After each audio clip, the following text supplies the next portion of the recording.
Rain.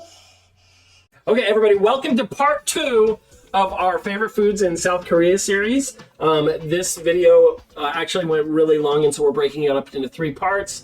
Enjoy the second part of this video. There will be a third. What did you like to eat in South Korea? Write in the comments below. Hope you enjoy. And if you haven't checked out video 1, we'll link to it right here. Yes. And we know there's going to be a part 3, so we'll link to that as well. So this one is one we think about a lot. This is called chicken galbi or galbi with cheese. Korean barbecue because you cook it at your table. No. That's right. It's super confusing. Technically it is. Oh, okay. Go ahead. It's super confusing because gali means rib in Korean, but this dish is always made with chicken.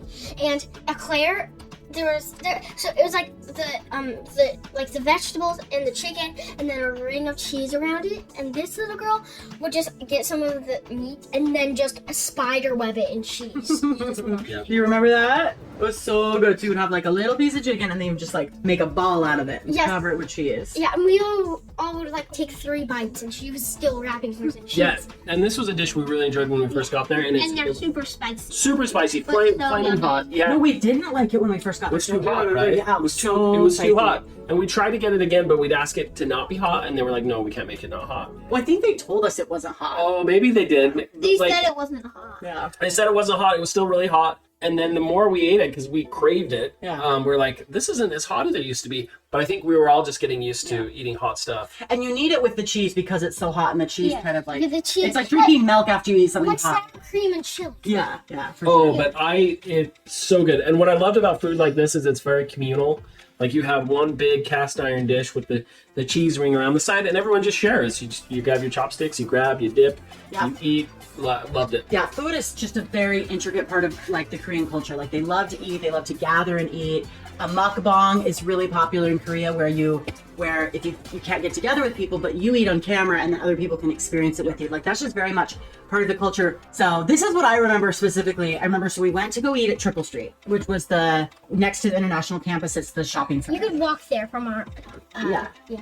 So we went and ate at this place. It was just a Galbi restaurant, and we were like, "Oh, this is horrible! Like we can't eat this. This is way too spicy." And then we were in Seoul, and we were walking around Gangnam, and we found another Galbi place, and it just sounded good this time. Yeah. So we were like, "Let's go try it again." Try it again. And I think we had just experienced enough of Korean food and Korean culture that we like devoured it. We were Oh, like, so good.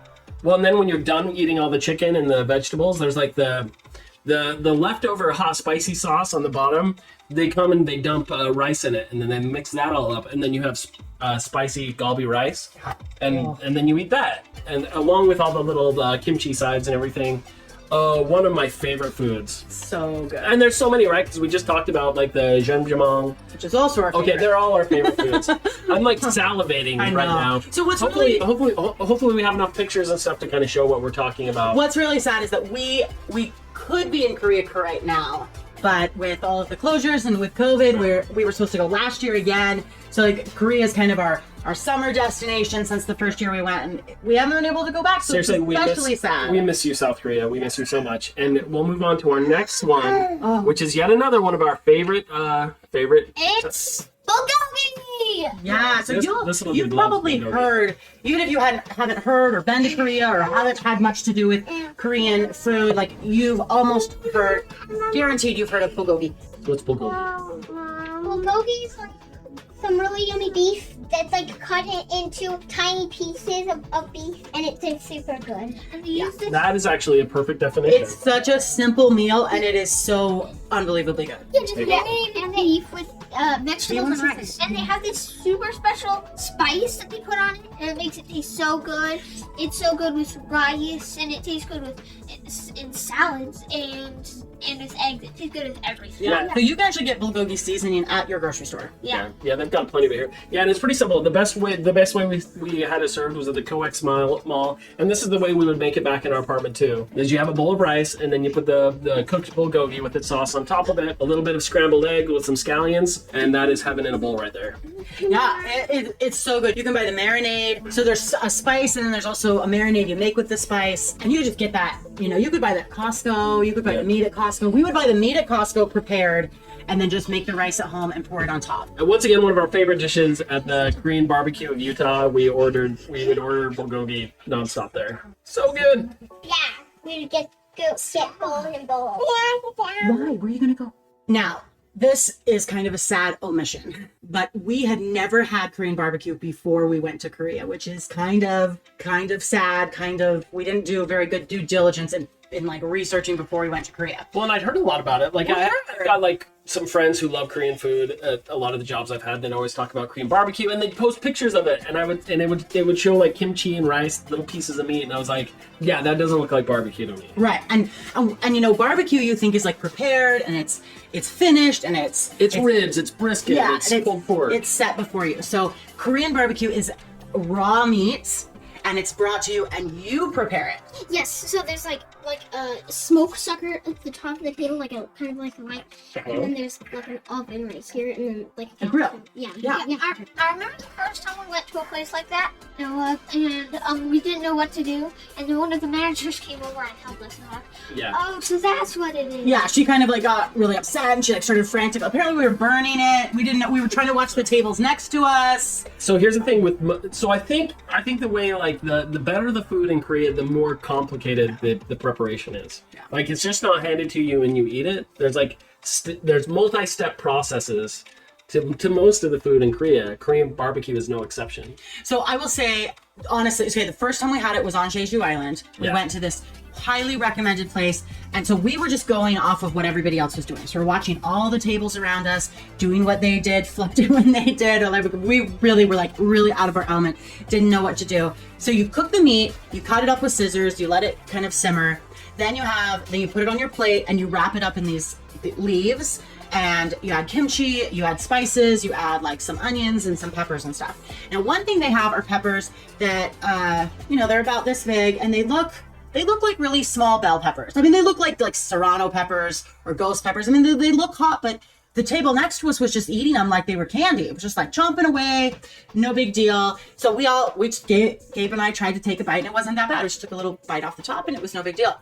So we're like, okay, great. These taste like peppers, like bell peppers, like a green bell pepper. So Gabe decided to take a second bite. Now he got on another one. Yeah. Yeah. So then he got more of the seeds, more of the middle. And he ate half. Yeah, and he ate about half of it, and steam was literally coming out of his ears. It was the hottest thing I've ever eaten in my entire life. It tasted like the acid from the aliens in the Aliens movies, like just gushing into your mouth and melting your insides. So Gabe eats hot things all the time. Like he likes it as hot as you can get. He kind of said that towards the beginning of the video. It was so hot, his mouth was literally paralyzed. He couldn't speak. And I just remember asking him, like, are you okay? Like, I was like, we don't drink alcohol. I was trying to find something. I was like, can I have a drink? So they kept bringing him like alcohol, and they kept bringing him drinks. And like, I could not get them to just bring him like a normal like Sprite or Mountain Dew or something. And he like his mouth was paralyzed. He couldn't speak. He didn't speak. He was just like staring straight ahead. Like he was in a lot of pain. So Yeah, he was like solid right I back. just had to sit there for about 15 minutes until it wore off, and then I was okay.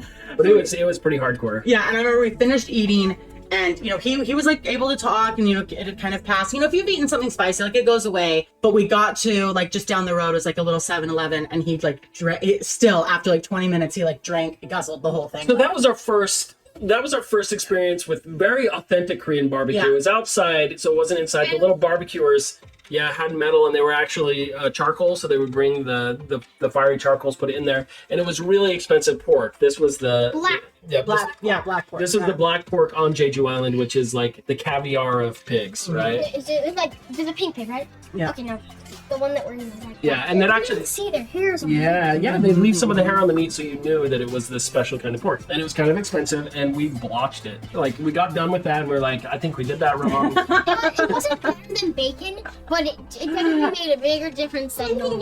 So that was our first, we really messed up our first Korean barbecue experience. But then we went to Catherine had looked up on TripAdvisor, I don't know, she found like the best place in Seoul.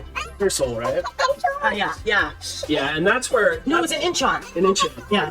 So It's this famous place that supposedly like it's like a celebrity hotspot when celebrities come. It's honestly kind of a hole-in-the-wall Korean barbecue spot, but the server there, this Korean woman, she kind of took our hand and prepared everything for us at our table. And like taught us. And that was when like the fireworks exploded in my brain, like when she like would dip it in the right sauces and salts and mix it with a little piece of kimchi, and she'd be like, eat this, and I was just like, it's just like the lights went on.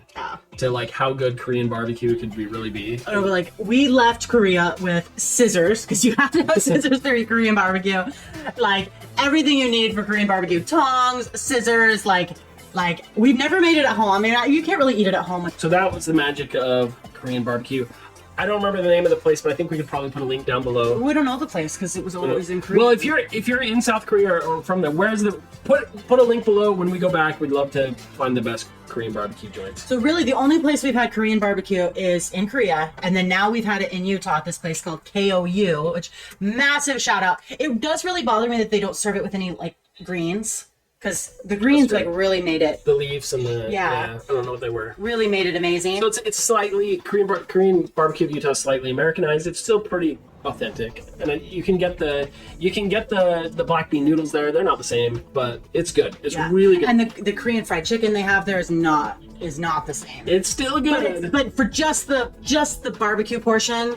It's really good. For Utah, it's pretty dang good. It's really okay. good. So that is Korean barbecue. Next on the list is. Okay, let's let Claire say this one. Okay, so next one on the list is. Do you guys remember even what that is? Can you say it? Gimbap. They're seaweed wrapped like rice and a whole bunch of different flavor, and there's a whole bunch of different things inside them, and there's a whole bunch of different flavors. This is how I would describe gimbap. So if you were to compare it to something in America, it'd be the peanut butter and jam sandwich. So they take rice for the sandwich bread. I'm sorry, seaweed for the sandwich. Peanut butter is the rice, and then they fill it. The jam is like all the good stuff. So you can get like fish, and tuna, chicken teriyaki. Yeah, they mix them with avocado. Yeah, and they're usually little triangles. And they just come conveniently wrapped. Well, I guess they're triangles or they're tubes, right? So gimbap is the tube, kimbap is the triangle, or vice versa. I can't remember which one. Never, ever, ever, ever, ever, under any circumstances, call them. They're not sushi. They look like sushi. No, No. Nothing like sushi. That's nothing.